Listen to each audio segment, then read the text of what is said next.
UPSC prep lab, आपकी तैयारी हमारी जिम्मेदारी। Before we begin I want to inform UPSC prep lab 1 रुपए के ट्रायल के साथ आपकी यूपीएससी प्रिपरेशन में सहायता करता है। एक दिन का आपको एक्सेस मिल जाता है जिसमें लाइव क्लासेस, एनसीईआरटीज, जीएस की और एनसीईआरटी की कवरेज आपको प्रोवाइड करता है। आईआरएस आईपीएस ऑफिसर्स के द्वारा कोर्सेज डिजाइन है। मेंस के कोर्सेज भी ऑफिसर्स पढ़ा रहे हैं।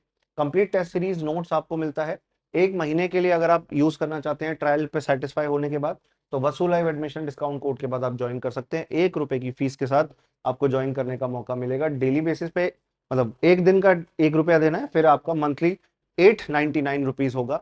10th क्लास की फीस से भी कम में आप प्रिपरेशन कर लेंगे अपनी यूपीएससी की। मैं आपको इकोनॉमिक्स पढ़ाऊंगा इस बैच में, तो जरूर जुड़िएगा। Hello, welcome everyone. Chapter number 5 of 11th class NCERT book series में आप सबका स्वागत करता हूं। चैप्टर का नाम है रूरल डेवलपमेंट, ग्रामीण विकास इसका नाम है दोस्तों।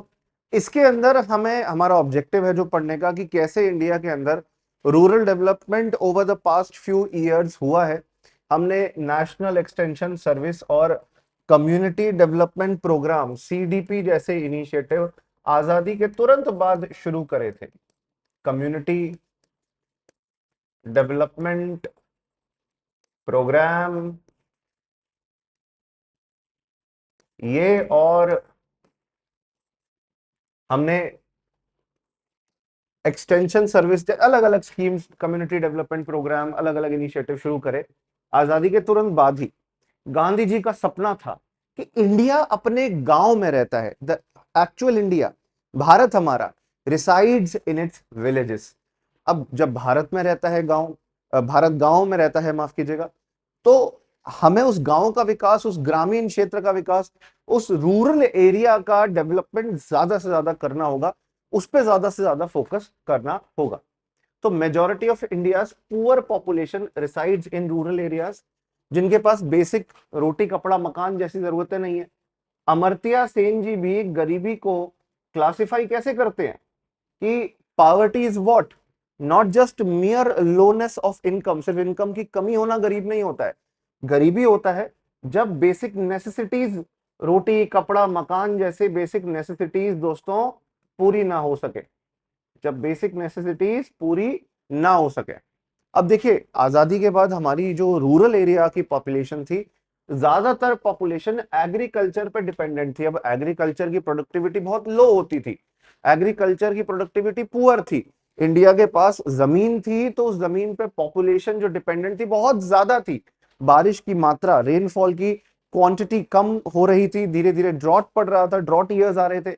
इरिगेशन फैसिलिटी थी नहीं to support our agriculture infrastructure. इसलिए दोस्तों हमारा देश बहुत ज्यादा गरीब था आजादी के तुरंत बाद। और ब्रिटिश कॉलोनियल लेगेसी जो हमको मिली थी, उसमें अंग्रेजों ने इंडियन एग्रीकल्चर को रिफॉर्म करने के लिए कुछ बड़ा कंट्रीब्यूशन तो किया नहीं। गांधी जी कहते थे कि भाई गांव का विकास मतलब देश का विकास। अब देश का विकास करना है तो रूरल डेवलपमेंट तो करना ही होगा। रूरल एरियाज में जो एग्रीकल्चर में लोग इन्वॉल्व हैं, जो गरीब हैं लोग, उनका डेवलपमेंट तो करना ही होगा। तो रूरल एरियाज को प्रायोरिटी पर रखना है, तभी जाके देश तरक्की कर पाएगा, प्रोग्रेस कर पाएगा। गांव के इलाकों में पॉलिटिकल, सोशल और इकोनॉमिक एम्पावरमेंट हमें क्रिएट करना होगा। सोशल एम्पावरमेंट हमने अवेयरनेस स्प्रेड करके, कॉन्स्टिट्यूशन से राइट्स देकर उन वंचित वर्गों को, वल्नरेबल सेक्शंस को, दलित कम्युनिटी को देने शुरू करे। इकोनॉमिक रिफॉर्म सरकार ने धीरे धीरे करे, अलग अलग स्कीम्स बनाकर, चाहे वो फ्री फूड ग्रेन्स की डिस्ट्रीब्यूशन स्कीम हो, चाहे फूड फॉर वर्क जैसा इनिशिएटिव हो, अलग अलग बहुत सारे इनिशिएटिव्स चलाए गए। चाहे वो एग्रीकल्चर के अंदर सरकार का कंट्रीब्यूशन हो, ग्रीन रेवोल्यूशन लाना हो, एमएस स्वामीनाथन जी के कंट्रीब्यूशन के द्वारा बहुत सारी चीजें की गई, जिससे एग्रीकल्चर की प्रोडक्टिविटी बढ़े। जब ज्यादा एक ही जमीन पे जितनी क्वांटिटी में अनाज उगा रहे हो उससे ज्यादा क्वांटिटी में उगाओगे तो इनकम भी बढ़ेगी फार्मर्स की और प्रोडक्टिविटी भी बढ़ेगी। और अभी की जनरेशन्स का तो विकास होगा ही होगा, आने वाली जनरेशन्स का विकास भी होगा। इसलिए आप उस एरिया को जहां पे हमारी मेजोरिटी ऑफ द पॉपुलेशन रहती है उसे इग्नोर नहीं कर सकते थे। रूरल डेवलपमेंट करना was very very important, extremely crucial. अब देखते हैं किन एरियाज पे फोकस किया गया। गांव के इलाकों में लोग हैं, लोगों को हेल्थ और एजुकेशन चाहिए, तो आपको ह्यूमन रिसोर्स डेवलपमेंट, अभी हमने last chapter human capital formation का पढ़ा था। ह्यूमन रिसोर्स डेवलपमेंट पे फोकस करना है और दोनों के, मेल और फीमेल दोनों के ह्यूमन रिसोर्स डेवलपमेंट पे, स्किल डेवलपमेंट पे, जॉब अपॉर्चुनिटीज क्रिएट करने पे फोकस करना है दोस्तों। इसके लिए हमने रूरल हेल्थ फैसिलिटी शुरू करी, गांव के इलाकों में डिस्पेंसरीज और चैरिटेबल हॉस्पिटल्स या सरकारी क्लिनिक्स खोलना शुरू किया, बट क्वांटिटी इसकी बहुत कम रही। डॉक्टर पेशेंट रेशो बहुत पुअर था, एक डॉक्टर बहुत सारे पेशेंट्स का इलाज करते थे। कई जगहों पे तो हमने देखा कि खुली जमीन है, वहां पे चटाई बिछाई हुई है, डॉक्टर वहीं बैठ के इलाज कर रहे हैं, पेड़ के नीचे लोग बैठे हुए हैं, वहां इलाज हो रहा है। प्रॉपर इंफ्रास्ट्रक्चर नहीं था, सैनिटरी कंडीशंस नहीं थी। अच्छा, सैनिटरी कंडीशन से आऊं तो लोगों के घरों में टॉयलेट नहीं था, ओपन डेफिकेशन होता था, ओपन यूरिनेशन होता था, जिससे बीमारियां फैलती हैं, जिससे गंदगी फैलती है। तो ये सारे सुधार करने रूरल डेवलपमेंट के दायरे में हमारे मेन क्राइटेरिया, मेन फोकस थे, मेन प्रायोरिटी थे।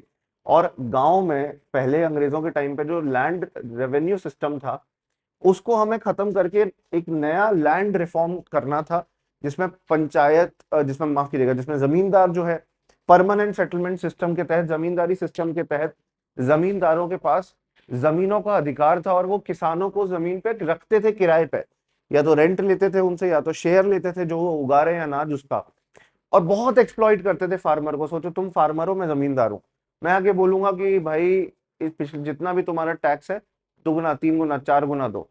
मैं तुम्हें बोलूंगा कि अगले महीने खाली कर देना जमीन, मैं किसी और बंदे को बिठा रहा हूं। तो ना कोई सिक्योरिटी ऑफ टेन्योर, ना कोई गारंटी की जमीन पे तुम ही खेती करते रहोगे।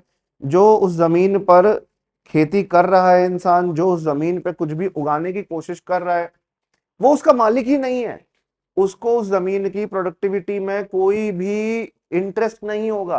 क्योंकि मैं किराए के घर में रह रहा हूँ, इस घर का कोई भी पेंटिंग वेंटिंग का काम मैं क्यों कराऊं, मेरे को इंटरेस्ट थोड़ी ना, मेरा घर थोड़ी ना। तो ये सारी प्रॉब्लम्स, ये सारी चुनौतियां बनी हुई थी। तो अब रूरल डेवलपमेंट हमें करना था, तो इन सारी प्रॉब्लम्स पे काम करना था, लैंड रिफॉर्म लेकर आना था, इंफ्रास्ट्रक्चर क्रिएट करना था, गांव को शहरों से जोड़ना था, गांव में वो सारी फैसिलिटी जो शहरों में होती है, इलेक्ट्रिसिटी, वाटर सप्लाई, टॉयलेट्स, ये सब हमें लेकर आना था। इनफैक्ट हम तो चाहते थे कि गांव में बैंकिंग सर्विसेज भी पहुंच सके, जहां पे हमने कई सारे इनिशिएटिव चलाए, जैसे कि लीड बैंक स्कीम। एक सरकारी बैंक को जिम्मेदारी दी जाती थी कि एक पर्टिकुलर डिस्ट्रिक्ट को आप उठाओ, उसका लीड बैंक बनो और ज्यादा से ज्यादा लोगों के बैंक अकाउंट्स खुलवाओ, फाइनेंशियल सर्विसेज प्रोवाइड करो, फाइनेंशियल इंक्लूजन के दायरे में लाओ लोगों को। तो ये लीड बैंक स्कीम दोस्तों, ये चल रही थी, ये बहुत ज्यादा पॉपुलर हुई थी 1969 के अंदर। ऐसे ही हमने नाबार्ड बनाया, national bank for agriculture rural development, 1981-82 के अंदर सिवा रमन कमेटी की सिफारिशों पे हमने नाबार्ड बनाया, सिवा रमन कमेटी की सिफारिशों पे 1981-82 में हमने रीजनल रूरल बैंक, क्षेत्रीय ग्रामीण बैंक बनाया, और वो भी गांधी जी के बर्थडे वाले दिन ये रीजनल रूरल बैंक का कॉन्सेप्ट शुरू किया कि हर स्टेट में ग्रामीण बैंक बनाओ, जो गांव गांव लोगों को लोन देंगे उनकी खेती किसानी के काम के लिए, लोन प्रोवाइड किया जाएगा, क्रेडिट प्रोवाइड किया जाएगा एग्रीकल्चरल पर्पसेस के लिए। फिर ट्रांसपोर्टेशन में सपोर्ट की गई, इकोनॉमिक ग्रोथ में सपोर्ट की गई, पावर्टी एलिविएशन, गरीबी कम करने में सपोर्ट की गई, जॉब अपॉर्चुनिटीज या एम्प्लॉयमेंट अपॉर्चुनिटीज क्रिएट करने में सपोर्ट किया गया। बहुत सारे स्टेप्स लिए गए जिनसे हम रूरल डेवलपमेंट कर सकते हैं। इसके अलावा गांव में लोगों का फार्मिंग मेन प्रोफेशन होता है, फार्मिंग से प्रोडक्टिविटी बढ़ नहीं रही थी, और कुछ नॉन फार्म एक्टिविटीज भी है, जैसे कंस्ट्रक्शन। गांव में मकान बनाना है, लेबर मकान बनाने का काम करती है, वो एग्रीकल्चर थोड़ी ना है, it is a non farm profession. इन दोनों की प्रोडक्टिविटी को हमें बूस्ट करना था और लोगों को फार्म से नॉन फार्म एक्टिविटीज की तरफ भी ले जाना था। जैसे एक बहुत अच्छा स्टेप है, एग्रीकल्चर में जो भी ग्रो हुआ है आप उसे फूड प्रोसेसिंग इंडस्ट्री के माध्यम से प्रोसेस कर सकते हो। फूड प्रोसेसिंग का मतलब होता है दोस्तों, प्रोसेसिंग का मतलब होता है दोस्तों कि आप उसको और प्रोडक्टिव, उसको और यूटिलाइजेबल बना रहे हो।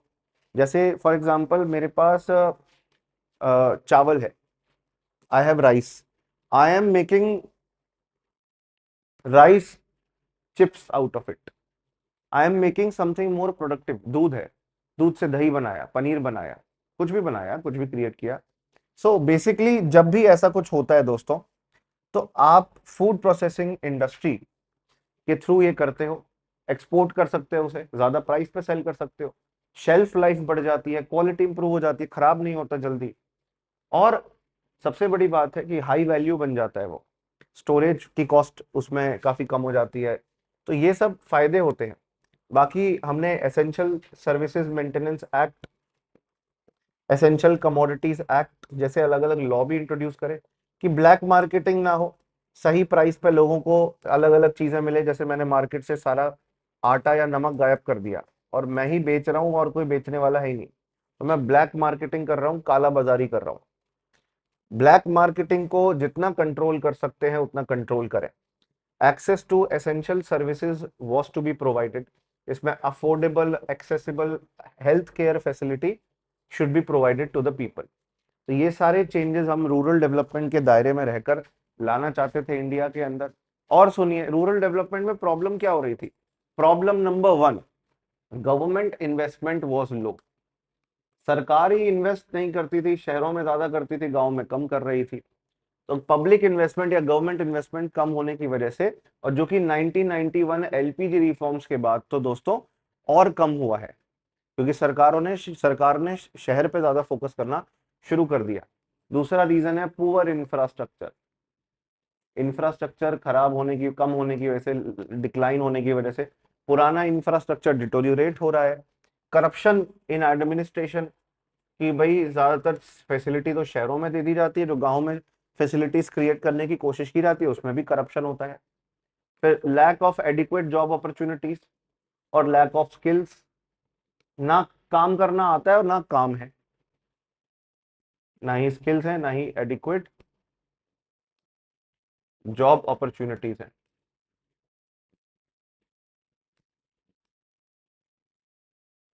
ना ही स्किल्स है और ना ही एडिक्वेट जॉब अपॉर्चुनिटीज है। फार्म डिस्ट्रेस, एग्रीकल्चर प्रोडक्टिविटी कम थी, लोग अगर खेती किसानी में इन्वॉल्व भी थे तो उनका आउटपुट बहुत कम था। Distress was very high, distress among farmers, farmer उधार लेते थे, फसल खराब हो गई, ओले पड़ गए, जंगली जानवरों ने तबाह कर दी। अब वो फार्मर अपना लोन कहाँ चुकाएगा? लोन चुकाने के लिए उसके पास एडिक्वेट पैसा नहीं है, लोन देने के लिए, रिटर्न करने के लिए उसके पास एडिक्वेट पैसा नहीं है। तो डिस्ट्रेस फार्मर्स की लाइफ में बहुत बड़ी, कई जगहों पे फार्म सुसाइड भी देखा हमने। मार्केट कंडीशन बहुत खराब थी, फार्मर्स की इनकम बहुत लो थी, जॉब अपॉर्चुनिटीज, एम्प्लॉयमेंट अपॉर्चुनिटीज बहुत कम थी, infrastructure was inadequate and poor. I have explained all these things to you. और सुनिए भाई, अब किसान ने कुछ उगाया, अब वो कहाँ जाके मार्केट करे? मंडियों में आड़ती लोग बैठे थे, मंडियों में मिडलमैन, बिचौलिए, इंटरमीडियरीज, आड़तीय बैठे थे, बिचौलिए बैठे थे। अब ये लोग क्या करते थे? हर चीज में अपना कट, अपना कमीशन, अपना पैसा रखने की कोशिश करते थे। किसान को कभी अच्छा दाम मिलता ही नहीं था, और इनका कार्टेल होता था, एक को नहीं बेचोगे दूसरे को बेचोगे, वो उसका साथी है, उसका दोस्ती है। वो एक प्राइस से ज्यादा प्राइस देते ही नहीं थे, और इससे एक्सप्लॉइटेशन होता था फार्मर का। कई जगहों पे तो हमें ऐसा देखने मिलता था कि अगर लोन लिया है तो बहुत हाई इंटरेस्ट रेट पर लोन मिलता था, और लोन चुका देने के बाद भी आपकी जो जमीन या आपकी ज्वेलरी गिरवी रखी गई है वो वापस नहीं की जाती थी, फ्रॉड किया जाता था फार्मर के साथ। फार्मर्स को इसका बहुत नुकसान हुआ दोस्तों। एक और चीज पे फोकस करना है कि अभी मार्केटिंग और लोन देकर हमें फार्मर्स की इनकम को बूस्ट करने की कोशिश करनी है। सरकार नाफेड के माध्यम से, स्मॉल फार्मर बिजनेस कंसोर्शियम के माध्यम से, नाफेड के माध्यम से, small farmer agriculture business consortium के माध्यम से, और ट्राइफेड के माध्यम से। क्या है ये? तो नाफेड है दोस्तों, national agriculture cooperative cooperative marketing federation of India. बहुत पुरानी, लगभग 50 साल पुरानी बॉडी है, दिल्ली में इसका ऑफिस है। ये फार्मर के प्रोडक्ट को हायर प्राइस पे बिकवाने की मदद करते हैं। मैं अभी फॉर एग्जांपल, मैं अभी सुपर मार्केट से दाल का पैकेट लेकर आया था, वो नाफेड की लेबलिंग और ब्रांडिंग के साथ था वो दाल का पैकेट। वो किसानों ने अपनी दाल बेची नाफेड को, किसानों को अच्छा दाम दिया, और फिर हम जैसे कस्टमर्स को बेचा। किसानों को अच्छा, ये खड़े हैं ना भाई साहब, इनके लिए, इनकी सुविधा के लिए सरकारी ऑर्गेनाइजेशन चल रही है जिसका नाम है national agriculture cooperative marketing federation of India limited, NAFED. ठीक है ना? मैं जब भी कोई सरकारी बॉडी की बात करता हूँ मैं सीधा उसका वेबसाइट ही ओपन करके दिखाता हूँ। And it is very important to read the about us section. ये बहुत जरूरी होता है कि कब ओरिजिनेट हुआ, what are the objectives, what were the objectives. Alright, ये बहुत इंपॉर्टेंट हो जाता है हमारे लिए। Understood, got it. चलिए आगे बढ़े बेटे। तो नाफेड का ओरिजिन ये लिखा हुआ है 1958 में 2 अक्टूबर को, गांधी जयंती वाले दिन बनाया गया था। It is registered under the multi state cooperative society act. मतलब एक कोऑपरेटिव सोसाइटी है जिसका काम है एग्रीकल्चर में काम करने वाले फार्मर्स के बेनिफिट के लिए काम करना। तो ये है नाफेड। ट्राइबल्स जो है, ट्राइबल जो एग्रीकल्चर करते हैं उनके डेवलपमेंट के लिए ट्राइफेड है, tribal cooperative marketing development federation of India. ये भी सरकारी है, जो हमारे सामाजिक और आर्थिक तौर पर पिछड़े हमारे ट्राइब्स हैं, जनजातीय हैं, उनके विकास का काम करते हैं। ठीक है ना। आजीविका विकास के लिए खुदरा विपणन, ट्राइफेड, ये लिखा भी है। भारतीय जनजाति सहकारी विपणन विकास महासंघ, जनजातीय कार्य मंत्रालय, मिनिस्ट्री ऑफ ट्राइबल अफेयर्स, उसके अंदर आता है ट्राइबल फेडरेशन। ये ट्राइब्स इंडिया नाम का एक ब्रांड चलाता है जहां पर ट्राइबल्स के द्वारा बनाए गए प्रोडक्ट्स आप खरीद सकते हो।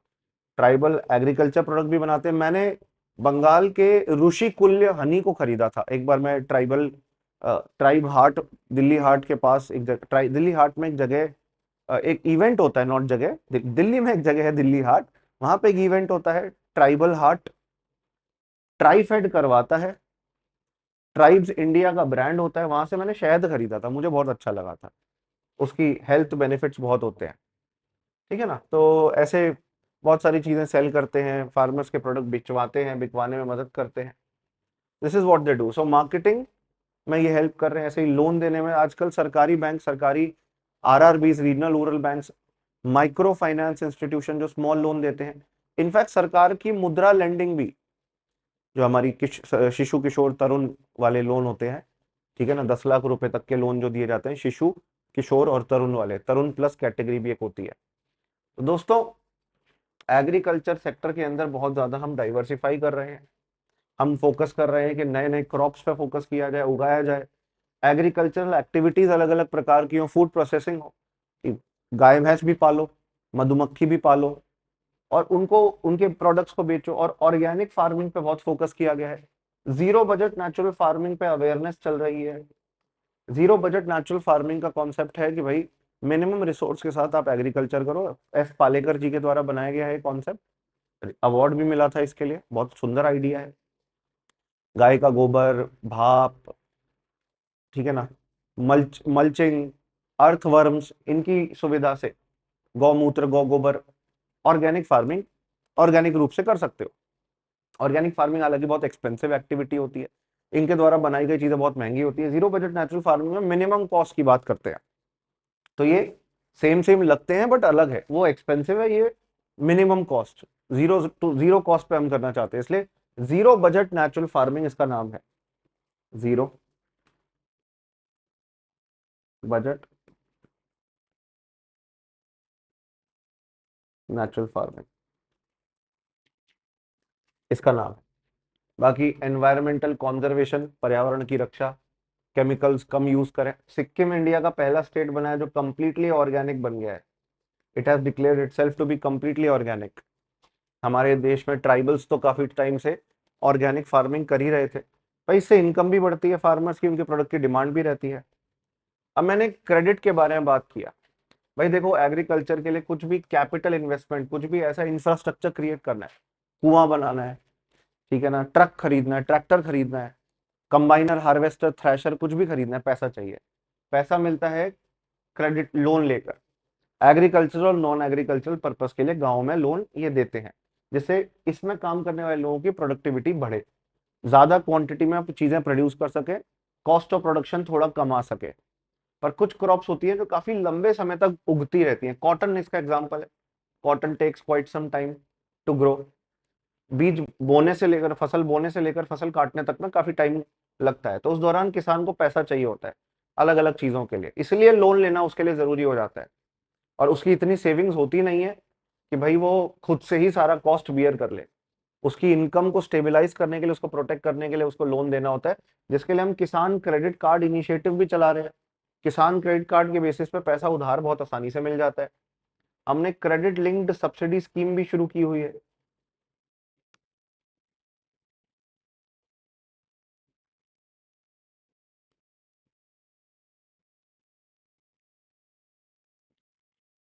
Credit linked subsidy scheme CLSS, जिससे सब्सिडी हम इंक्रीज कर सकते हैं।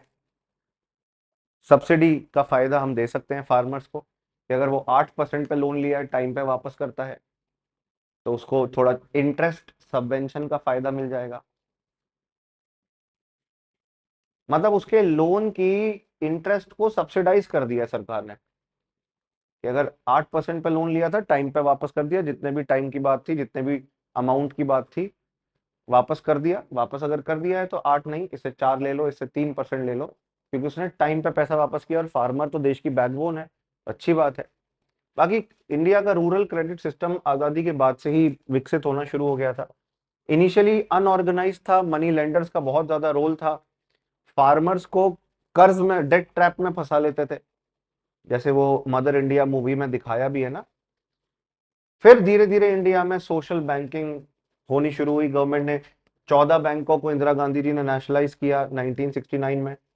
1980 में उन्होंने फिर 6 और बैंकों को नेशनलाइज किया दोस्तों। तो social banking and multi agency approach जो 1969 में शुरू हुई थी, उसने रूरल क्रेडिट लोन्स को ज्यादा से ज्यादा स्प्रेड करना शुरू किया। नाबार्ड बनाया गया है, मैं बता ही चुका हूँ, ग्रीन रेवोल्यूशन चल ही रहा था।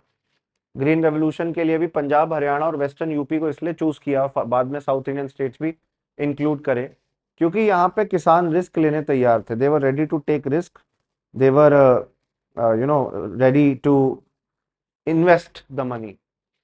तो क्रेडिट देना शुरू किया। Multi agencies, different different agencies were created, regional rural banks, cooperative banks, land development banks, जो लैंड, जमीन के विकास के लिए पैसा उधार पे देते थे, उस पर एग्रीकल्चर करना है, उस पर कुछ इंफ्रास्ट्रक्चर बिल्ड करना है, ये सब शुरू किया। लीड बैंक स्कीम हो गया, कितना कुछ मैंने आपको बताया है। माइक्रो क्रेडिट प्रोग्राम हो गया, कम्युनिटी इन्वेस्टमेंट सपोर्ट फंड हो गया, ताकि उस जमीन पे काम करने वाले लोग और लोगों के ग्रुप को, जिसको हम सेल्फ हेल्प ग्रुप कहते हैं। अब आप पूछेंगे सेल्फ हेल्प ग्रुप क्या होता है? GS2 गवर्नेंस के अंदर इंपॉर्टेंट होते हैं self help groups. Self help group स्वयं सेवी संस्था होती है, खुद ही बनाते हैं लोग। मान लो 20 लोगों ने मिलकर एक सेल्फ हेल्प ग्रुप बनाया और खेती करते हैं, तो मिलके खेती करेंगे, आपस में एक दूसरे को उधार की जरूरत है तो पैसा उधार पे भी देंगे। सेविंग्स भी इनकी इकट्ठी करके एक जगह रखी जाएगी, इन्वेस्ट की जाएगी, जिससे पैसा और बढ़े और कमा सके। तो हम सेल्फ हेल्प ग्रुप्स को मॉडर्नाइज कर रहे हैं, इनको कंप्यूटर्स का एक्सेस देना चाहते हैं। नाबार्ड तो चाहता है कि इनको बैंकों के साथ जोड़ दें, ये लोन जो ले रहे हैं बैंकों से लें। इसके लिए बैंक लिंकेज प्रोग्राम चलाया नाबार्ड ने। नाबार्ड का है बैंक लिंकेज प्रोग्राम, मॉडर्नाइज करने के लिए हमारे सेल्फ हेल्प ग्रुप्स को। सेल्फ हेल्प ग्रुप्स एनजीओ से थोड़ा अलग होते हैं। एनजीओ का काम है गवर्नेंस, इनका काम है पैसे कमाना, कि 20 लोग मिलकर अचार बना रहे हैं और एक सिंगल ब्रांड के तहत बेच रहे हैं, वो एक सेल्फ हेल्प ग्रुप हो गया। महिला ग्राम उद्योग, लिज्जत पापड़ का आपने नाम सुना होगा। इससे इनकम भी बढ़ती है, इससे सब लोग खुद का काम कर पाते हैं, क्योंकि वो किसी के एम्प्लॉय नहीं है, वो मालिक है खुद। तो हम कम्युनिटी इन्वेस्टमेंट सपोर्ट फंड के तहत 10 से 15,000 सेल्फ हेल्प ग्रुप्स को फायदा दे रहे हैं, और अभी और 2.5 लाख का नंबर टच करना है, ताकि सेल्फ एम्प्लॉयमेंट को ज्यादा से ज्यादा बढ़ावा दिया जा सके, माइक्रो क्रेडिट को, स्मॉल लोन्स को ज्यादा से ज्यादा बढ़ावा दिया जा सके, सफिशिएंट एंड अफोर्डेबल क्रेडिट को ज्यादा से ज्यादा बढ़ावा दिया जा सके। पर सर, इनमें सब कुछ अच्छा है, सब चंगा सी नहीं, सब चंगा सी नहीं, सब अच्छा नहीं है, कुछ कुछ कमियां हैं। कई बार आरोप लगता है कि भाई सेल्फ हेल्प ग्रुप्स को जो उधार दिया है, उसमें लोगों ने अपने घर में शादी पार्टी कर ली, अपने ही इस्तेमाल के लिए, कंजम्पशन पर्पस के लिए पैसा यूज कर लिया। कई बार क्या होता है, क्योंकि 20 लोग, 20 तो मैंने एक मिनिमम नंबर बोला, 100 लोग भी हो सकते हैं, 150 भी हो सकते हैं, कितने भी हो सकते हैं, उन्होंने लोन लिया और 2 लोग मुकर गए कि हम नहीं चुकाएंगे, तो बाकी 18 लोगों को भुगतना पड़ेगा। अच्छा, ये अच्छी बात भी है कि बैंक सिर्फ 1 या 2 बंदों को लोन नहीं दे रहा, बैंक एक ग्रुप को दे रहा है। तो अगर कुछ लोग पीछे हटते भी हैं तो बाकी लोग चुकाएंगे, बैंक के लिए सेफ्टी रहती है। इसके अलावा इनको फॉर्मल क्रेडिट कम ही मिल पाता है, मतलब जो फॉर्म बैंक्स और फाइनेंशियल इंस्टीट्यूशंस होती है उनसे थोड़ा कम मिल पाता है। हालांकि सरकार अब इनिशिएटिव्स चला के इनको क्रेडिट फ्लो ज्यादा देना चाहती है। नाबार्ड को तो ऐसे भी सरकार ने फंड्स दिए हुए हैं, rural infrastructure development fund, dairy infrastructure development fund, अलग अलग ये एग्रीकल्चर इंफ्रास्ट्रक्चर डेवलपमेंट फंड्स जो बनाए हैं, ये इनको ही बूस्ट करने के लिए बनाए हैं। अच्छा, कुछ उधार ले रहे हो तो गिरवी तो रखना पड़ेगा, तो कई लोग अपने घर वगैरह को, मकान वगैरह को गिरवी रखते हैं। तो कई सारे इसमें चैलेंजेस आते हैं। एक तो गिरवी रखते हैं, अब कई बार गिरवी रखे हुए मकान की वैल्यू लोन की वैल्यू से कम होती है, इसलिए बैंक अगर रिकवर भी करना चाहे तो वह कहां से करेंगे? सबसे बड़ी बात है, सरकार तो कहती है कि कोलैटरल मत ही लो, कोलैटरल फ्री लेंडिंग करो, बिना कुछ गिरवी रखे लेंडिंग करो। सरकार ने अभी जैसे बाकी बिजनेसेस के लिए, इससे अलग है थोड़ा, पर मैं बता रहा हूँ, national credit guarantee trust corporation of India limited नाम की एक ऑर्गेनाइजेशन बना दी है, जो क्रेडिट गारंटी ट्रस्ट है, कि जो बिजनेसेस लोन ले रहे हैं उनको सरकार गारंटी दिलवा रही है, उनकी सरकार गारंटी ले रही है, जिम्मेदारी ले रही है कि कोई बैंक या कोई फाइनेंशियल इंस्टीट्यूशन अगर लोन दे रही है स्मॉल इंडस्ट्रीज को, तो यहां से गारंटी दिलवाएगी, सरकारी बॉडी है जो गारंटी दे रही है। एक प्राइवेट, मैं कोई बिजनेस शुरू कर रहा हूँ, नया बिजनेस है, छोटा बिजनेस है, मैं लोन लेने गया हूँ एक फाइनेंशियल इंस्टीट्यूशन से, उस फाइनेंशियल इंस्टीट्यूशन को ये मेरी गवाही देगा कि नहीं नहीं दे देगा पैसा, क्योंकि बैंक ऐसे लोगों को लोन ही नहीं देंगे, फिर तो लोन नहीं देंगे तो बिजनेस कहां से बढ़ेंगे?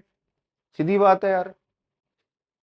बाकी रूरल बैंकिंग के बहुत सारे फायदे, बहुत सारे नुकसान रहे, सेल्फ हेल्प ग्रुप्स तक पहुंचे भी। सेल्फ हेल्प ग्रुप्स का फायदा बस ये रहता है कि सेविंग्स की, बैंकिंग करने की हैबिट बढ़ जाती है लोगों की, कि अब तक पैसा घरों में बंद करके रखते थे, अब वो पैसा यूज कर पाएंगे।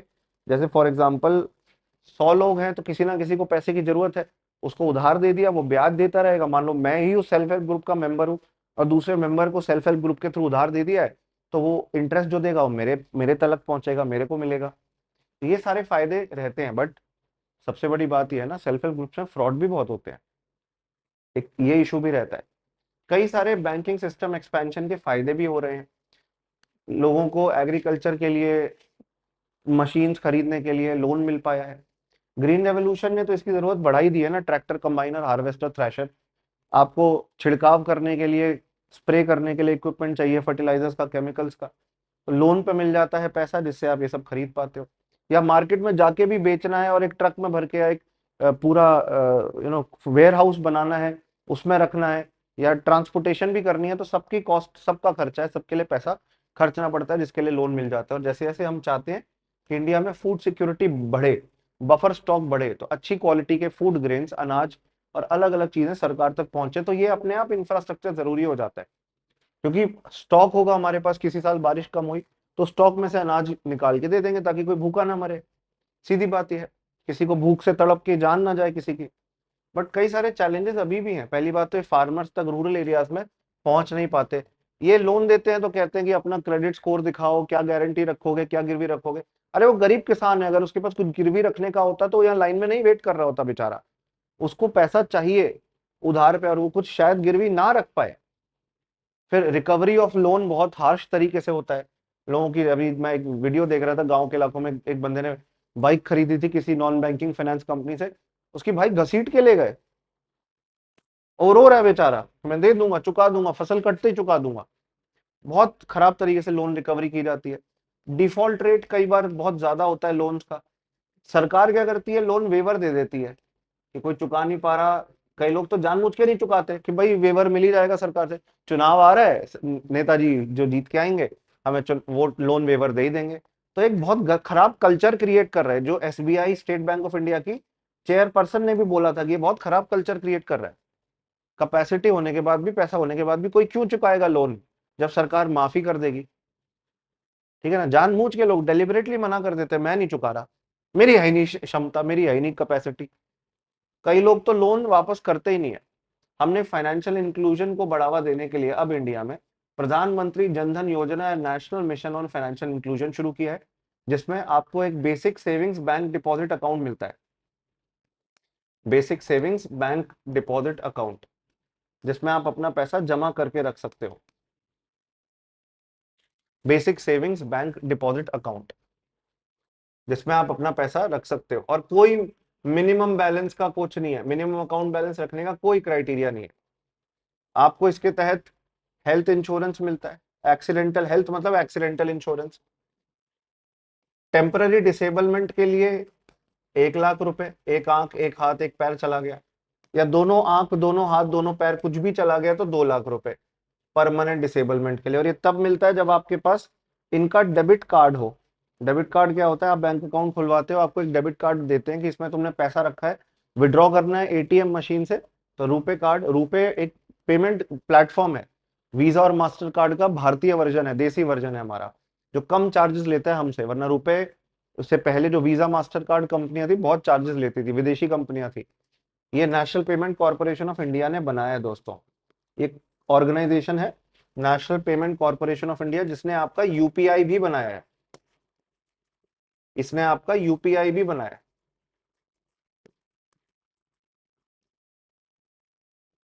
यूनिफाइड पेमेंट इंटरफेस का पूरा सिस्टम भी क्रिएट किया है। तो हेल्थ और एक्सीडेंटल इंश्योरेंस आपको दिया जाता है, लाइफ इंश्योरेंस भी है पर उसका अमाउंट बहुत कम है। मुझे अब आप कमेंट बॉक्स में लिख के बताइए लाइफ इंश्योरेंस कौन सी सरकारी और ऑर्गेनाइजेशन देती है जनधन योजना के तहत, और कितना अमाउंट मिलता है। अच्छा, आपका अगर कुछ टाइम पुराना बैंक अकाउंट हो गया है तो आप 10,000 रुपए तक का ओवरड्राफ्ट भी ले सकते हो, उधार भी ले सकते हो जब जरूरत पड़ती है। ओवरड्राफ्ट का मतलब over and above the balance, जिससे इंडिया में 50 करोड़ से के करीब बैंक अकाउंट्स खुले हैं जनधन योजना में, और विमेन के, महिलाओं के काफी ज्यादा। मिनिमम पेपर वर्क के साथ आपको बैंक अकाउंट खोलने का मौका मिलता है, जिससे गांव के इलाकों में बैंकिंग सेक्टर का एक्सपेंशन बहुत तेजी से हुआ है दोस्तों। बहुत कन्वीनियंट हो गया है, पैसा निकालना बहुत आसान हो गया है। गांव के इलाकों में हमने बैंक साथी या बैंकिंग कॉरेस्पॉन्डेंट या बैंक मित्रों को बहुत ज्यादा पुश किया है। क्या होता है, बैंक, एक किराने की दुकान है, उसको मैंने बोला ये पीओएस मशीन रख, कार्ड स्वाइप करियो, या आधार से भी वेरीफाई हो सकता है, और जिसको पैसा निकालना है निकलवा दे, जिसको डालना है डलवा दे। एटीएम मशीन जैसी बड़ी मशीन लगाने का फायदा नहीं, किराने की दुकान पे तो लोग विजिट करते ही हैं। ये सरकारी दफ्तरों में भी सरकार करने की कोशिश कर रही है, और किराने की दुकान, रिटेल शॉप्स पे तो मैंने बताया ही है आपको।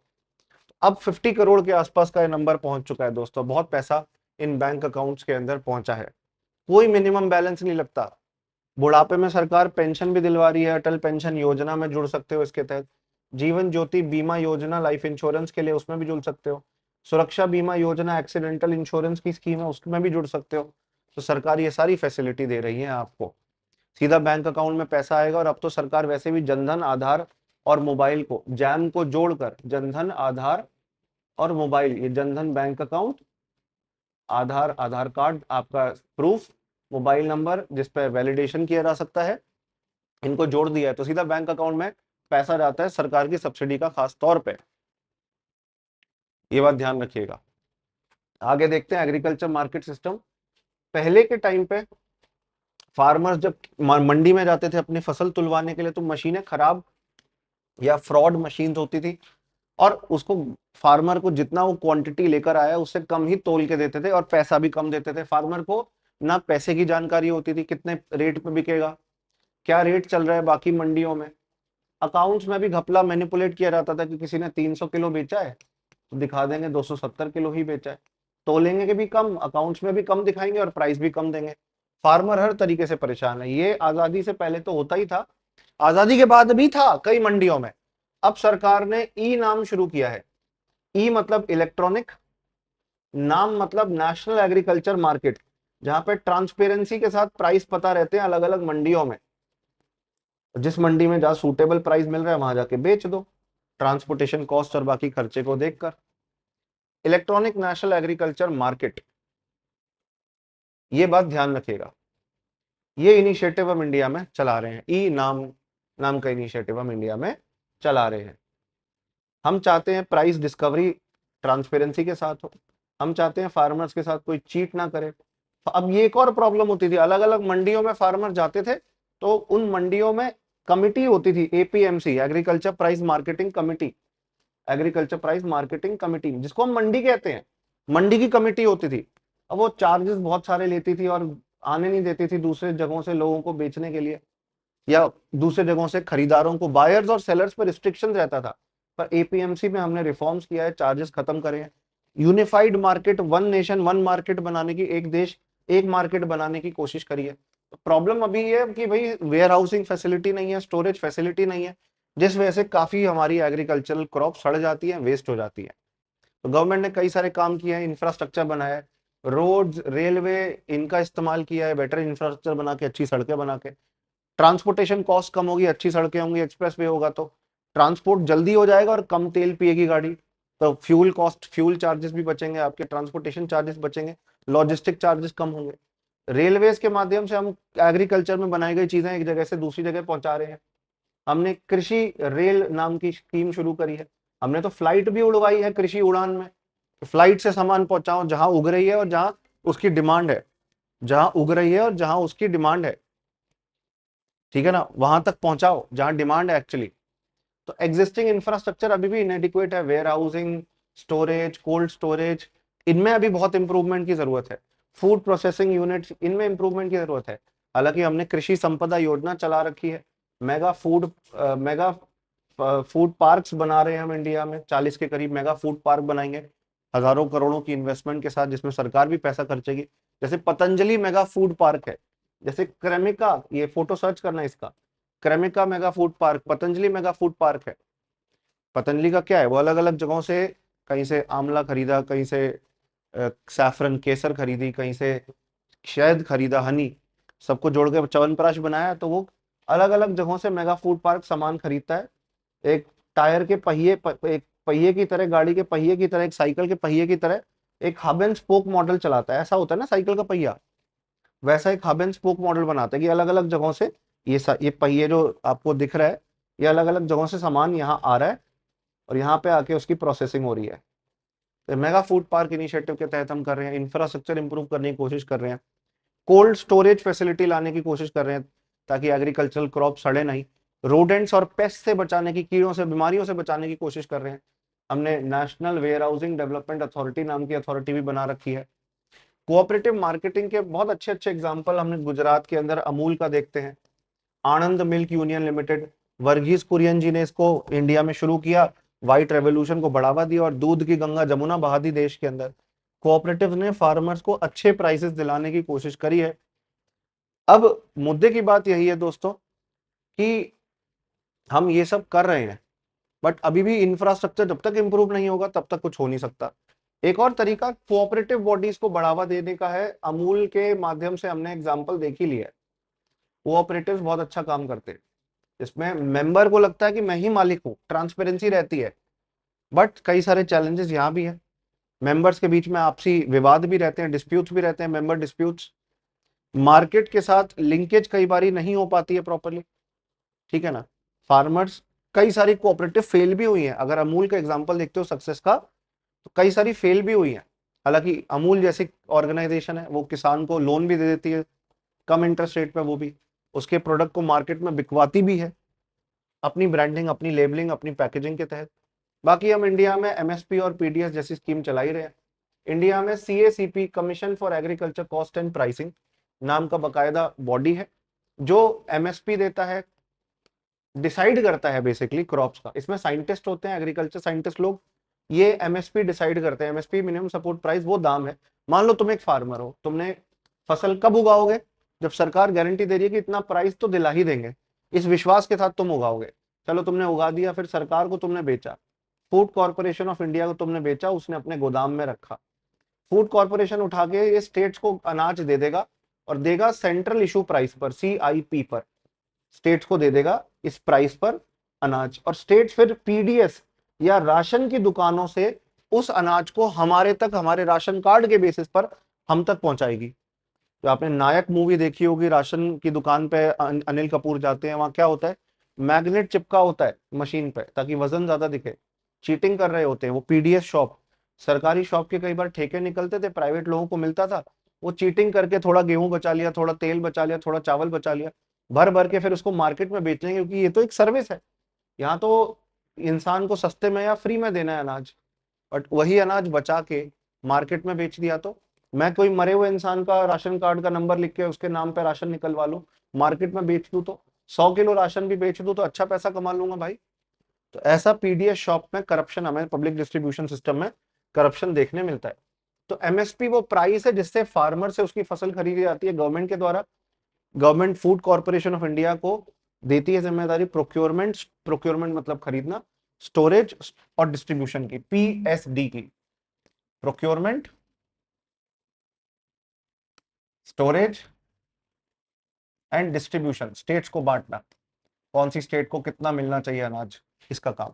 सीएसीपी में एग्रीकल्चर साइंटिस्ट है, वो बताते हैं किसान की कॉस्टिंग क्या आई होगी, इतना पैसा दो। हालांकि उनका फाइनल फैसला नहीं होता, फाइनल फैसला होता है सीसीईए का, cabinet committee on economic affairs. ये था commission for agriculture cost and pricing, यह है cabinet committee on economic affairs. ये प्रधानमंत्री, फाइनेंस मिनिस्टर और इंपॉर्टेंट मिनिस्टर्स की बॉडी है। इन्होंने कहा 300 रुपए दे दो एक टन का किसान को, ये कहेंगे 300 कम है 400 दो। फाइनल इन्हीं का फैसला है। ये तो साइंटिस्ट लोग हैं, एक्सपर्ट्स लोग हैं, ये बताते हैं कि कितना होना चाहिए, क्या उन्हें सूटेबल लग रहा है, अलग अलग फॉर्मूले के बेसिस पर। फॉर्मूला होता है आपका A two plus F L and C2, ये 3 फॉर्मूले होते हैं, मैं दिखा देता हूं आपको, ठीक है ना। ये 3 एमएसपी निकालने के फॉर्मूले होते हैं। अब हम A2 प्लस FL यूज करते हैं फिलहाल के लिए। एमएसपी हम 23 क्रॉप्स के लिए देते हैं, 23 क्रॉप्स के लिए, टेक्निकली 22 के लिए देते हैं। शुगर केन के लिए जो एमएसपी है उसे एफआरपी कहा जाता है, fair and remunerative price. Swaminathan committee नाम की सरकार ने एक कमेटी बनाई थी जिसने कहा था कि अब ये बढ़ाने का समय आ गया है। अब आप इस फोटो में देख पा रहे हैं A2 प्लस FL या C2 क्या है। A2 सबसे बेसिक वर्जन है जिसके अंदर, दिखा देता हूं मैं आपको एक बारी, सबसे बेसिक वर्जन है। एक सेकंड दूसरा दिखाते हैं, कोई इस पे तो जूम ही नहीं हो रहा, ये दिख जाएगा ना आपको। A2 है actual paid out cost, farmer ने जो भी खर्चा किया है एक्चुअल कॉस्ट बियर करी है। फार्मर कहते हैं ये मत दो हमको, हमें और अमाउंट चाहिए, ज्यादा अमाउंट A2 प्लस FL में दिखेगा, क्योंकि जो उसके खर्चे हुए हैं, जो भी उसने बीज खरीदा, जो भी उसने फर्टिलाइजर खरीदा, जो भी उसने कुएं के लिए पानी दिया, तालाब से पानी लेने का पैसा उठाया, उसका खर्चा तो आता ही है। A2 प्लस FL में FL जुड़ जाता है। FL मतलब फैमिली लेबर की वैल्यू। मेरे साथ मेरे परिवार के 4 लोग काम कर रहे हैं, वो नहीं काम कर रहे होते, बाहर की लेबर रखता तो हर बंदा 10,000 रुपये महीना लेता, तो 4 लोगों का 40,000 रुपये महीना एक्स्ट्रा उठाना पड़ता मेरे को, वो मेरा खर्चा आता है। मेरे परिवार के लोग हैं भाई, उनको भी तो कॉम्पेंसेट करना है, मतलब उनके लिए भी तो सरकार इतना कॉम्पेंसेशन दे कि उनकी दिहाड़ी भी निकल पाए। भले ही वो फ्री में काम कर रहे हैं, उनकी जमीन है, बट उनकी कोई इम्प्यूटेड वैल्यू तो होगी। मैं जिस किराए के घर में रह रहा हूँ, मैं खुद किसी को, मैं अगर किसी किराए के घर में रह रहा हूँ, मैं अगर खुद इसका मालिक होता, कोई कॉस्ट होती, बट मैं किराया दे रहा हूँ इसका। लेट सपोज जो मालिक है वो खुद रह रहा होता तो 30, 40, 50 हजार, 60 हजार रुपये महीना किराया लूज कर देता, खुद रह रहा होता तो, बट अब वो कहीं और रह रहा है और मुझसे किराया ले रहा है, तो ये इम्प्यूटेड कॉस्ट होती है।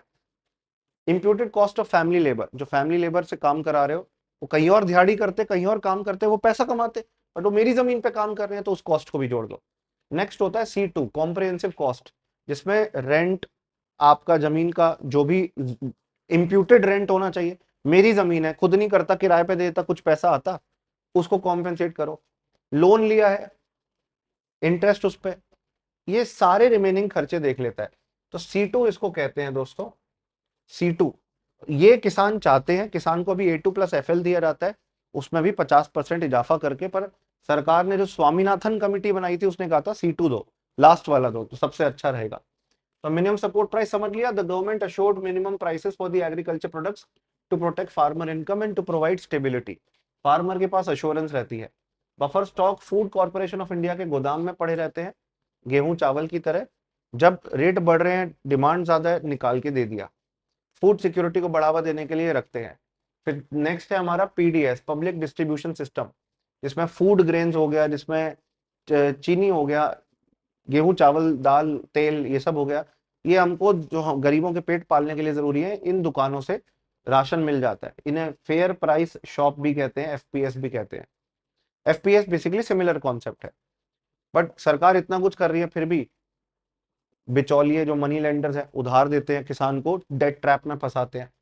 बड़े मर्चेंट है मार्केट में, वो ब्लैक मार्केटिंग, होर्डिंग करके, थोक बाजारी करके खुद खरीद लेते हैं, मार्केट में मिलता नहीं, फिर उसे ज्यादा प्राइस पे बेचते हैं। इसको रोकने के लिए हमने एसेंशियल कमोडिटीज एक्ट और लॉ भी बनाए हैं, बट ये भी होता है आज भी। तो प्राइवेट ट्रेडर्स का बहुत डोमिनेंस रहता है। गवर्नमेंट कोशिश करती है कि भाई इसको कंट्रोल किया जा सके, रेगुलेट किया जा सके, ताकि गरीब किसानों पे नेगेटिव इम्पैक्ट मिनिमम पहुंच जाए, कम से कम इम्पैक्ट पहुंचे। नेक्स्ट है एग्रीकल्चर मार्केट सिस्टम। कुछ लोग ये कहते हैं कि गवर्नमेंट अगर मार्केट को बहुत ज्यादा कंट्रोल करती है तो मार्केट को गवर्नमेंट बेसिकली आगे नहीं बढ़ने देती है, मार्केट को अपने लेवल पे काम करने दो, और किसानों को जहां जैसा सपोर्ट चाहिए वो सपोर्ट दो, जिससे फार्मर्स इनकम बढ़े। एक सपोर्ट होगा कि उसको कमर्शलाइजेशन में मदद करो, कि वो अच्छी क्वालिटी की फसल उगाए, कॉन्ट्रैक्ट करे किसी प्राइवेट कंपनी के साथ जैसे रिलायंस के साथ, और उसको उसकी फसल बेच दे।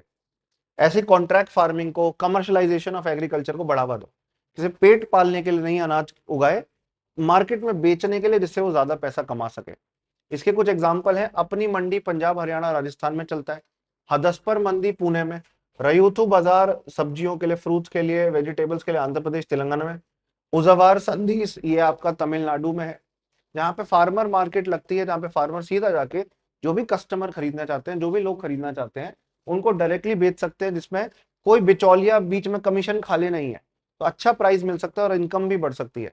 मैंने बताया रिलायंस, मैकडोनल्ड, और ये क्या नाम है इसका, लेज, फ्रिटो लेज जो कंपनी है, ये फास्ट फूड चेन्स भी फार्मर्स के साथ अग्रीमेंट कर लेती हैं जी। तो फार्मर्स को गारंटी मिल जाती है, कोई तो खरीद लेगा जिसके लिए मैं उगा सकता हूँ, पहले से डिसाइडेड प्राइस होता है, कॉन्ट्रैक्ट में लिखा जाता है इस दाम पे इतनी तारीख को आपको इतनी क्वांटिटी में फसल बेच देंगे, जिससे किसान का रिस्क खत्म हो गया। कल को क्या दाम हो मार्केट में, बिके ना बिके, वो टेंशन नहीं है। एक कॉन्ट्रैक्ट हो चुका है, रेट फिक्स हो चुका है, लॉक हो चुका है, अब उस पर ही बेचना है मेरे को। तो ये फार्मर का फायदा होता है। छोटे फार्मर से सबसे बड़ी चीज तो, छोटे फार्मर जब मिलके काम करेंगे ना, ग्रुप बना के काम करेंगे, तो उनकी इनकम बढ़ती है। हम 3 फार्म लॉ भी लेकर आए थे, जो फार्मर्स के प्रोटेस्ट के बाद हटा भी दिया गया था। एमएसपी को लीगलाइज करने की बात कही थी, क्योंकि एमएसपी किसी लॉ में नहीं लिखा है इंडिया में, कि आप सोच रहे हो कि एमएसपी किसी कानून में लिखा है। एमएसपी सरकार अपनी इच्छा से देती है। तो 3 लॉ लेकर आई थी सरकार, बट वो उसको बंद करना पड़ा, जिसका एक प्रोविजन मुझे बहुत अच्छा लगता है, वो है एग्रीकल्चरल कॉन्ट्रैक्ट फार्मिंग का। बाकी फार्मर्स को प्रेरित किया जा रहा है कि भाई तुम और भी काम करो, गेहूं चावल तो उगा रहे हो, मशरूम भी उगाओ, पालक भी उगाओ, गाय भैंस भी पालो, बकरी भी पालो, दूध भी बेचो, मुर्गी भी पालो, अंडे भी बेचो। तो रिस्क कम हो जाता है, सिर्फ एक चीज पे फार्मर डिपेंडेंट नहीं रहेगा, उसकी इनकम स्टेबल रहेगी, उसके पास और भी सस्टेनेबल अपॉर्चुनिटीज रहेंगी। दोस्तों, एग्रीकल्चरल एम्प्लॉयमेंट को हमें बढ़ावा देना है। देखो, साल के 3 सीजन होते हैं, खरीफ, रबी और जायद। और खरीफ के अंदर सबसे ज्यादा काम मिलता है लोगों को, जो बारिश का मानसून वाला मौसम होता है। बाकी सीजन में अपॉर्चुनिटीज बड़ी लिमिटेड हो जाती है, क्योंकि रबी सर्दियों के टाइम पे बारिश कम है, तो फसल उतनी उग नहीं पाती, वीट गेहूं जैसी फसल उगती है। जायद के टाइम पे भी, जैसे अभी जायद का समय चल रहा है, इस टाइम पे भी बारिश लिमिटेड है, मार्च अप्रैल का महीना ये जायद का होता है। मानसून के टाइम पे खरीफ क्रॉप शुरू हो जाती है। तब फार्मर्स को मोटिवेट किया जाए कि और काम करो, और सेक्टर्स में उतरो। Mahatma Gandhi national rural employment guarantee उसकी इनकम को सप्लीमेंट करता है। 100 दिन का जहां पे गारंटीड वर्क मिलता है 365 दिन में, तो 100 दिन का पैसा तो आपको दिहाड़ी का मिलेगा ही मिलेगा। इसको अब वीवीजी राम जी किया जा रहा है, गांव की गरीबी कम करने के लिए, पॉवर्टी को कम करने के लिए बहुत अच्छा एक कदम है। और फार्मर की इनकम, लोग गाँव के इलाकों में, रूरल एरियाज में रहने वाले लोगों की, जो स्किल्ड, अनस्किल्ड और सेमी स्किल्ड वर्कर्स या अनस्किल्ड वर्कर्स हैं, उनको काम मिल जाता है इससे, जिससे उनकी इनकम बढ़ सकती है। डाइवर्सिफाई करना है, ये बात मैंने बताई थी, अलग अलग सेक्टर्स के अंदर। फूड प्रोसेसिंग में को बढ़ावा देना है, टूरिज्म के अंदर, हैंडीक्राफ्ट्स के अंदर, इनके अंदर जो लोग काम कर रहे हैं, इनको अलग अलग सेक्टर्स में जहां ग्रोथ का पोटेंशियल हो वहां पर डालना है। जहां पे भी हम टेक्नोलॉजी का इस्तेमाल कर सकें, टेक्नोलॉजी को ज्यादा से ज्यादा, डिजिटल टेक्नोलॉजी को ज्यादा से ज्यादा बढ़ावा देना है, स्किल डेवलपमेंट को ज्यादा से ज्यादा बढ़ावा देना है। जिन सेक्टर्स की प्रोडक्टिविटी कम है, उससे निकाल के लोगों को दूसरे सेक्टर में डालना है। लोग एग्रीकल्चर पे डिपेंडेंट है, स्किल देकर इंडस्ट्री में डालो, स्किल देकर सर्विस सेक्टर में डालो, पढ़ाओ लिखाओ, एजुकेट करो और अपॉर्चुनिटीज क्रिएट करो। चाइना ने ऐसा किया, एग्रीकल्चर से इंडस्ट्री में लोगों को डाला, वेस्टर्न कंट्रीज ने सर्विस सेक्टर में डाला। हम भी ये सेम मॉडल अप्लाई कर सकते हैं इंडिया के अंदर, ये बात याद रखनी है। अब एक एग्जांपल देता हूं, तमिलनाडु का तनवा प्रोजेक्ट है, Tamil Nadu women in agriculture project. ये 1980s में शुरू किया था कि तमिलनाडु की फीमेल्स को ट्रेनिंग देने के लिए, जिससे उनको एम्पावरमेंट फील हो। एग्रीकल्चरल टेक्निक सिखाई गई थी, ऑर्गेनिक फार्मिंग के तरीके सिखाए गए थे, ठीक है ना। अब अंथोनियम्मल, ये फार्मर्स ग्रुप है विमेन का, तिरुचिरापल्ली डिस्ट्रिक्ट में। इसका बहुत अच्छा एग्जांपल दिया जाता है कि केचुए पाले इन्होंने। केचुए कोई पालने की चीज है ना, ना पाले, उससे इन्होंने वर्मी कंपोस्टिंग करी, जो हमारे फल सब्जियों का जो छिलके होते हैं उसको जमीन में डाला, वर्म्स वर्म्स को डाला, केचुओं को, वो उसमें जब मूव करते हैं उसको और ज्यादा फर्टाइल जमीन को, जब वहां पे कंपोस्ट भी है और वर्मी कंपोस्टिंग हो रही है, या वर्मी कंपोस्ट को यूज किया जा रहा है, या केचुए जैसे फार्मर फ्रेंड को यूज किया जा रहा है, तो उससे प्रोडक्टिविटी बूस्ट होती है। मैं पूरा एग्रीकल्चरल डायनामिक नहीं बताऊंगा, मैं आपको सिर्फ बता रहा हूँ कि इससे इनकम बढ़ी वहां की फीमेल्स की। ऐसे ही यहाँ के वुमेन्स ग्रुप ने एक छोटे बैंक की तरह काम किया। पैसा चाहिए, ये लो उधार, इतने ब्याज पे इतने दिन के लिए दिया है, वापस कर देते थे मेंबर्स। तो एक मिनी बैंक की तरह काम करते थे। पैसा लोग सेव करना चाहते, इनके पास जाके 20,000 रुपये जमा कर दिए, सेव हो गया, उस पर ब्याज मिलेगा लोगों को। ठीक है ना। माइक्रो क्रेडिट स्मॉल लोन्स मिलते थे, मशरूम उगाना है, साबुन बनाना है, पापड़ बनाना है, अचार बनाना है, गुड़िया डॉल्स बनानी है, कुछ भी करना है, पैसा मिल जाता था लोन पे। बाकी हमने इंडिया में एनिमल हस्बेंड्री को, India has one of the life stock database, world का सबसे बड़ा लाइफ स्टॉक डेटाबेस और बेस हमारे पास है। गाय भैंस बकरी हमारे पास बहुत बड़ी क्वांटिटी है। ये देसी गाय भी है, गिर साहिवाल, राइट, कई सारी हमारे पास देसी गाय भी हैं, और कई सारी हॉल्स्टीन और हाइफर अलग अलग विदेशी गाय भी हैं दोस्तों। तो इससे जब लाइफ स्टॉक का काम भी करता है, गाय भैंस पालने का, बकरी पालने का, जानवर पालने का भी करता है किसान, इनकम बढ़ती है, उसकी फूड सिक्योरिटी। भाई भैंस का दूध निकाल के पी लिया, अनाज उतना नहीं उग पाया तो दूध दही पनीर खा लिया, ठीक है ना। तो ये फायदा रहता है दोस्तों, इससे जॉब अपॉर्चुनिटी, इससे इनकम इंक्रीज करने की अपॉर्चुनिटी रहती है। समझ रहे हो मेरी बात। इस अपॉर्चुनिटी को इंडिया को और एक्सप्लोर करना है, क्योंकि डेयरी सेक्टर ने, मैंने बताया वर्गीस कुरियन जी ने ऑपरेशन फ्लड शुरू किया था गुजरात डेयरी डेवलपमेंट बोर्ड और नेशनल डेयरी डेवलपमेंट बोर्ड के साथ मिलकर, जिसने इंडिया में गंगा जमुना बहा दी दूध की। इंडिया आत्मनिर्भर बन गया है, ठीक है ना। 250-300 ग्राम प्रति व्यक्ति दूध हमारे देश में उपलब्ध है, मिल्क उपलब्ध है। Gujarat has been a hallmark of this. Gujarat, MP, UP, Maharashtra, Punjab, Rajasthan, Rajasthan का शेखावटी इलाका है, ये मेजर मिल्क प्रोड्यूसर है दोस्तों। कई सारे इंडिया में मिल्क कोऑपरेटिव अलग अलग स्टेट में चलते हैं, कहीं पे वीटा है, कहीं पे विरका है, कहीं पे पारस है, कहीं पे अमूल है, कहीं पे नंदनी है। अलग अलग टाइप के ऐसे हमारे देश में कोऑपरेटिव्स चलते हैं, जिनसे फार्मर्स की इनकम सुधरती है, मिल्क बेच सकते हैं, स्टेबल मिल्क सप्लाई रहती है हमारे देश के अंदर। अच्छा, दूध के अलावा भी मीट, अंडे, बकरी का ऊन, वूल जिसके स्वेटर बनते हैं, ये भी इनकम। हनी, सिल्क, सेरिकल्चर होता है, एपीकल्चर मधुमक्खी का होता है, एपीकल्चर मधुमक्खी पालना, बी कीपिंग, सेरिकल्चर सिल्क का, रेशम का कीड़ा पालना, हालांकि उसको मार दिया जाता है कीड़े को। सिल्क सिल्क जब बनता है बहुत क्रूअल एक्टिविटी है, उसमें कीड़ा मर जाता है, उसका सिल्क लेने के चक्कर में उस बेचारे को मार देते हैं, ठीक है ना। तो ये सब भी एनिमल हस्बेंड्री का पार्ट है, और इतनी बड़ी इंडिया की लाइफ स्टॉक पॉपुलेशन है, तो हम एनिमल हस्बेंड्री में अच्छा ग्रो कर सकते हैं। दिक्कत यह है कि हमारे देश में प्रोडक्टिविटी कम है। ये कभी कभार बुरा भी नहीं होता, कई बार ये अच्छा होता है, क्योंकि प्रोडक्टिविटी का मतलब क्या है कि तुम इंजेक्शन दिए जा रहे हो हार्मोन्स के, ऑक्सीटोसिन दे दिया, अलग अलग केमिकल दे दिया, और तब जानवर से ज्यादा दूध धो रहे हो, वो गलत होता है। तो प्रोडक्टिविटी एनहांस करनी है सस्टेनेबल तरीके से, एडवांस टेक्नोलॉजी, जैसे central institute for research in buffalo Hisar के अंदर है, हरियाणा के अंदर है, सेंट्रल इंस्टीट्यूट है, नेशनल डेयरी डेवलपमेंट बोर्ड और अलग अलग संस्थाएं काम कर रही हैं जानवरों के लिए better veterinary facility, veterinary colleges, doctors की मात्रा, वेटनरी डॉक्टर्स की मात्रा, अच्छी स्किल्स, ये देना सरकार की जिम्मेदारी है। और छोटे किसानों को लोन देना, खासतौर पे जिनके पास जमीनें नहीं है और जो जमीन खरीदना चाहते हैं, गाय भैंस पालना चाहते हैं, उनको सपोर्ट देना, ये सरकार की जिम्मेदारी होगी। चलिए आगे चलें। फार्मिंग कम्युनिटीज को फिशिंग के लिए भी हम मोटिवेट कर रहे हैं। इंडिया का 7,515 किलोमीटर का कोस्ट लाइन है, तो वाटर बॉडीज मछुआरों के लिए बड़ी जरूरी हो जाती है, इसको हमें फोकस करना है। जो भी शिप चाहिए, बोट चाहिए, जो भी नेट्स चाहिए, उनको खरीदने के लिए सरकार सब्सिडी देती है, ठीक है ना। इनलैंड फिशिंग जो हमारे जमीन के अंदर होती है, ये टोटल फिशिंग का 65% है। और मरीन फिशिंग जो बाहर होती है, मरीन एरियाज में, सीज में, ओशंस में होती है, वो 35% है। ये एक डेटा पॉइंट याद रखिएगा। देश का लगभग 1%, 0.9% जीडीपी का फिशिंग सेक्टर कंट्रीब्यूट करता है, और जो भी कोस्टल एरियाज होंगे वही सबसे बड़े फिश प्रोड्यूसर होंगे लॉजिकली, ठीक है ना। और चैलेंजेस यहाँ भी है, टेक्नोलॉजी पुरानी होती जा रही है, गरीब है बहुत ज्यादा मछुआरे, अच्छा प्राइस नहीं मिलता उनको उनकी फसल का, ठीक है ना। और पढ़े लिखे नहीं है ज्यादा, इलिटरेसी है, कर्ज में डूबे हुए हैं, पर कैपिटा अर्निंग्स या पर पर्सन अर्निंग्स बहुत कम है, women जो है they play a significant role in export and marketing also. women empowerment होता है, हमें कोशिश करनी है इन women's के skills को बढ़ावा दें, इनको अच्छा प्राइस मिले अपनी पकड़ का, अपनी फिशिंग का। इसके लिए कोऑपरेटिव और सेल्फ हेल्प ग्रुप्स का इस्तेमाल किया जा रहा है लोन देने के लिए और उनके पकड़ी गई मछलियों को अच्छा प्राइस दिलवाने के लिए। फिशरीज प्रोडक्शन इंडिया में काफी बड़ा है, बट IUU फिशिंग भी होती है, illegal unregulated unreported fishing. Over fishing की जाती है कई बार नेट फेंक कर या बॉटम ट्रॉलर फेंक कर। बॉटम ट्रॉलर वो बड़े बड़े जाल होते हैं जो बिल्कुल नीचे सतह तक चले जाते हैं, सारी मछली को पकड़ लाते हैं, बड़ी छोटी, और छोटी मछलियां भी मार देते हैं जो भी बड़ी नहीं हुई है। ये बैन होना चाहिए, बैन है भी, बट स्ट्रिक्टली एनफोर्स होना चाहिए। ओवर फिशिंग या इलीगल फिशिंग ना हो, पोल्यूशन ना हो फिशिंग से जुड़ा हुआ, ताकि हम लॉन्ग टर्म सस्टेनेबिलिटी क्रिएट कर सकें इस सेक्टर के अंदर।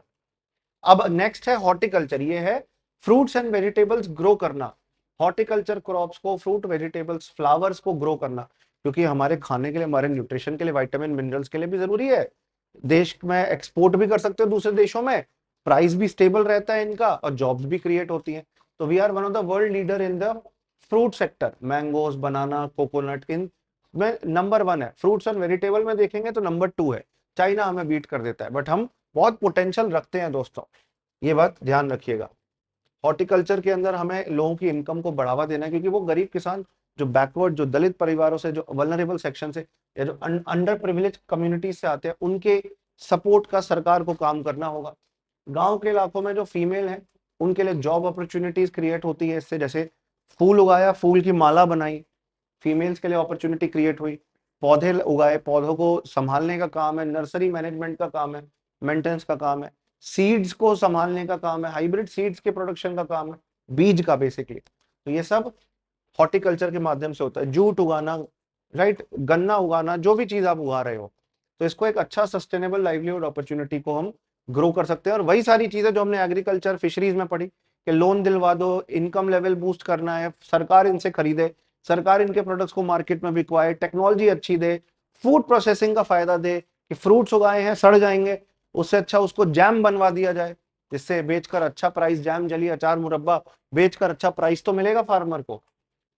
और भी कई सारे ऑल्टरनेट लाइवलीहुड अपॉर्चुनिटीज सरकार क्रिएट करने की कोशिश कर रही है। टेक्नोलॉजीज का, सॉफ्टवेयर का, IT का, AI का इस्तेमाल करने की कोशिश कर रही है दोस्तों। फार्मर्स के लिए कृषि टीवी, किसान DD किसान जो है वो चला रखा है। SMS के माध्यम से उनकी वर्नाकुलर लैंग्वेज के अंदर, लोकल लैंग्वेज के अंदर हम मैसेजेस भेजते हैं। कहीं पे अगर बाढ़ आने वाली है, कहीं पे अगर कोई डिजास्टर आने वाला है, साइक्लोन आने वाला है, कहीं पे फसल उगने का समय हो गया है, फसल बोने का सही टाइम हो गया है, तो जो भी कम्युनिकेशन है वो SMS के माध्यम से हो रहा है। फिर हम सॉइल हेल्थ कार्ड स्कीम चला रहे हैं, जिसमें Indian council of agriculture research के एग्रीकल्चर साइंटिस्ट या इंडियन एग्रीकल्चर रिसर्च इंस्टीट्यूट के एग्रीकल्चर साइंटिस्ट आपके खेत में आके आपकी जमीन का निरीक्षण, परीक्षण करेंगे, बताएंगे कितनी फर्टिलिटी है, कितनी उसकी सॉइल की फर्टिलिटी कितनी है, मॉइस्चर कितना है, कितना यूरिया की कितनी जरूरत है, नाइट्रोजन कितना है, फोस्फोरस, पोटेशियम की कितनी जरूरत है। तो ये सारे बदलाव कर रहे हैं। प्राइवेट ऑर्गेनाइजेशंस भी कर रही हैं, जैसे ITC, इंडियन टबैको कंपनी ने चौपाल शुरू किया है दोस्तों। ऐसे कई सारे इनिशिएटिव हैं जहाँ पे किसान से खरीद ली जा रही है उसकी चीजें, उसको ट्रांसपेरेंटली डेटा दिया जा रहा है कि आपको इतना प्राइस हम देंगे, आपको बेचना है तो बेचिए। जॉब्स क्रिएट हो रही हैं। AI का, IT का और इन सारे टूल्स का हम ज्यादा से ज्यादा इस्तेमाल कर रहे हैं। ऑर्गेनिक फार्मिंग, इस पर पहले ही बात कर ली थी मैंने, क्या लिखा है बता देता हूँ। It is a eco friendly technique, बिल्कुल, जिससे इकोलॉजिकल बैलेंस बना रहता है। आप कोई जानवर नहीं मार रहे हो एग्रीकल्चर का, मतलब क्या होता है, नॉर्मल खेती में केचुए मर जाते हैं केमिकल्स डाल के, वो आप नहीं डाल रहे हो। तो एक सस्ता, ये कॉस्ट इफेक्टिव भी है, हालांकि बहुत महंगा पड़ता है ऐसी बात नहीं है, कॉस्ट इफेक्टिव नहीं रहता। अगर आप ऑर्गेनिक फार्मिंग करते हो तो टाइम टेकिंग होता है, फसल थोड़ा डिले के साथ उगती है, फसल थोड़ी सेंसिटिव होती है, ज्यादा प्रोटेक्ट करना पड़ता है। तो ये कॉस्ट इफेक्टिव ऑल्टरनेटिव प्रोवाइड करता है in some crops, but not in all the crops. मैं ये बात बता दूं आपको, ये लिखा नहीं है NCERT में, आप से चेक करोगे नेट पे तो आपको समझ आएगा कि सर सही कह रहे हैं। इनकम भी ये बूस्ट करता है, क्योंकि आप एक्सपोर्ट कर सकते हो बाहर के देशों में। यूरोप में खासतौर पे ऑर्गेनिक्स का बड़ा डिमांड रहता है। स्टडी ये दिखाते हैं कि organically grown foods have high nutrition value, क्योंकि केमिकल से वो खराब नहीं हो जाते हैं। केमिकल्स उनको प्रोटेक्ट करने के लिए डाले जाते हैं, बट केमिकल से उनकी न्यूट्रिटिव वैल्यू बहुत कम कम हो जाती है और हमारे शरीर में डिजीज क्रिएटिंग सब्सटेंसेस आ जाते हैं दोस्तों, बीमारी कॉज करने वाले सब्सटेंसेस आ जाते हैं।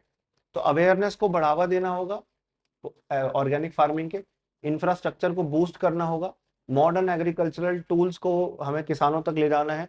छोटे किसान खासतौर पे जो वल्नरेबल है, जिनके पास इतनी इनकम नहीं है, इतना पैसा नहीं है कि ये टूल्स खरीद सके, उसमें सरकार को मदद करनी होगी। ठीक है ना। कई बार क्या होता है ऑर्गेनिक फ्रूट्स पे ना, फ्रूट्स वेजिटेबल्स पे कई बार थोड़े निशान पड़ जाते हैं, क्योंकि ऑर्गेनिकली ग्रोन है, लोगों को लगता है खराब क्वालिटी के और सड़ वो जल्दी जाते हैं, कोई केमिकल नहीं पड़ा, कोई प्रिजर्वेटिव नहीं पड़ा, इनकी शॉर्टर शेल्फ लाइफ होती है और थोड़े थोड़े दाग धब्बे ब्लेमिशेस होते हैं। तो हमें अवेयर करना है कि ऐसा कुछ नहीं है, अगर ये आपके लिए हेल्दी है तो इसको खाओ। और इनका जो सीजन जो है वो भी काफी लंबा चलता है, काफी टाइम में उगती है। इनको फूड प्रोसेसिंग की तरफ डालना है, फ्रूट्स उगाए, एप्पल उगाए, जैम बना लिया, अगर खराब होने लगते साइंस दिख रहे हैं कि भाई कल खराब होने शुरू हो जाएंगे, तो ये इंडिया के लिए अब एक बहुत बड़ी अपॉर्चुनिटी है ऑर्गेनिक फार्मिंग, फूड प्रोसेसिंग, क्योंकि सस्टेनेबल एग्रीकल्चर डेवलपमेंट को बूस्ट कर रहा है। मतलब कोई केमिकल्स, कोई पेस्टिसाइड, कोई आप ऐसी चीजें जो एग्रीकल्चर को हार्मफुल बनाए वो नहीं कर रहे हो, फ्यूचर जनरेशन के लिए इसको नेगेटिव नहीं बना रहे हो। इंडियन मार्केट और इंटरनेशनल मार्केट में जैसे जैसे लोगों की इनकम बढ़ रही है, जैसे जैसे लोगों का खर्चा करने का कैपेसिटी बढ़ रही है, वैसे वैसे लोग चाहते हैं ऑर्गेनिक्स खरीदना। उसके लिए हमें प्रोडक्शन यहाँ करना होगा, तभी जाके दुनिया की डिमांड इंडिया मीट कर पाएगा। 1995 में Kisan Mehta of an NGO known as Prakriti, उन्होंने सजेस्ट किया था कॉटन को ऑर्गेनिकली उगाने का। लोगों ने कहा बिना केमिकल के कॉटन कैसे उगेगी, किसी ने कहा कॉटन खानी थोड़ी ना है, केमिकल डाल दो, क्या दिक्कत है।